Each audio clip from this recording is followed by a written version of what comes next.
lumang simbahan sa Malolos. Tara, puntahan natin at dito tayo magsisimba ngayon, guys, dahil birthday ko ngayon. So dito ko naisip pa magsimba at dali ng aking mga anak.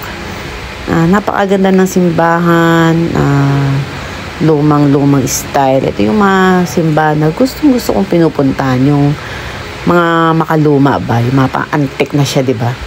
Yung pagpasok mo, ito ang makikita mo sa kanya. Medyo kakaiba ang mararamdaman mo pagpasok mo sa simbahan na to.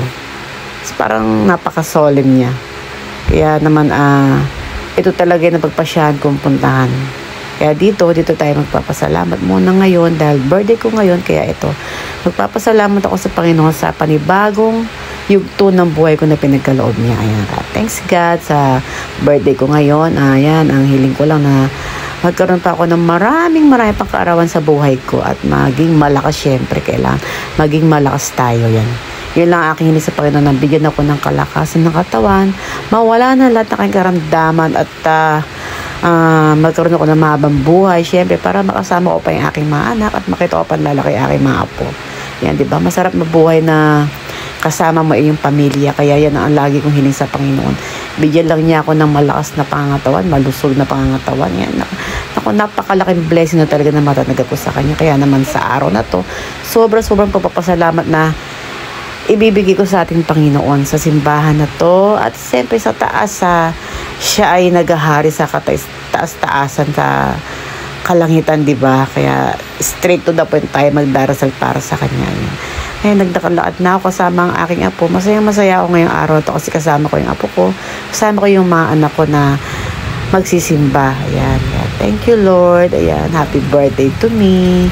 Ayan. Marami pang birthday na dating sa buhay ko. Magasayang birthday. Marami pang cake to blow. Siyempre, diba? Ayan. Thank you, God. Ayan, at sa mga bumabati sa akin dyan, maraming salamat po sa inyong lahat. Sa lahat ng magagandang greeting, sa mga gift, yung mga nagbigay dyan ng mga pasabog, alam nyo na. Ayan, thank you, Lord God, for all the blessing in my life this year, 2024. Ayan, at matatapos ng taon na to, alam ko na mas marami pang blessing ang matatanggap natin sa Panginoon. Siyempre, kaligtasan natin buong pamilya, kaligayahan natin buhay, yan, more happiness, yan, more success, at ingatan ng ating buong pamilya sa bawat oras at araw na dadaan sa ating buhay. Huwag tayo makakalimot na magpasalamat sa Kanya. Dahil kung hindi sa Panginoon, wala tayong lahat sa mundong ibabaw. Ayan. Thank you, Lord God. I love you, Lord. Jesus, I trust in you and I surrender all to you. In Jesus' name, amen and amen. Thank you, Lord. Happy birthday to me. Thanks, God.